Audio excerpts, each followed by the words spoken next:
Affaire Grégory. Jacqueline Jacob, grand-tante du petit garçon assassiné, est mise en examen. À l'issue de son audition à la cour d'appel de Dijon, ce vendredi 24 octobre, Jacqueline Jacob a été mise en examen pour association de malfaiteurs criminels. La grande-tante de Grégory Villemain, retrouvée dans la Vologne en 1984, est soupçonnée d'être l'un des corbeaux qui ont menacé la famille de l'enfant.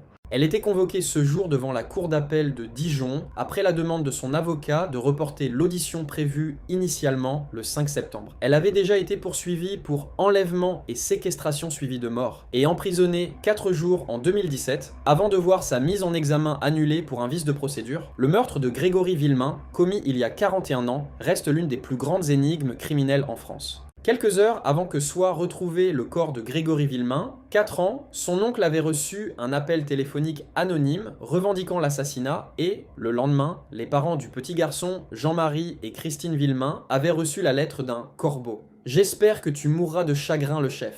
Ce n'est pas ton argent qui pourra te redonner ton fils. Voilà ma vengeance, pauvre con. » Ce message s'ajoute à de nombreux appels et lettres anonymes reçues les années précédentes par la famille Villemain, incriminée par son beau-frère. Jacqueline Jacob est soupçonnée d'être l'un des corbeaux ayant menacé la famille Villemain et revendiqué l'assassinat. Avec son époux Marcel Jacob, qui est un frère de la grand-mère du petit garçon, elle vouait une haine farouche à l'égard des Villemain. Pour les juges d'instruction, l'octogénaire est incriminé par les déclarations de son beau-frère, René Jacob.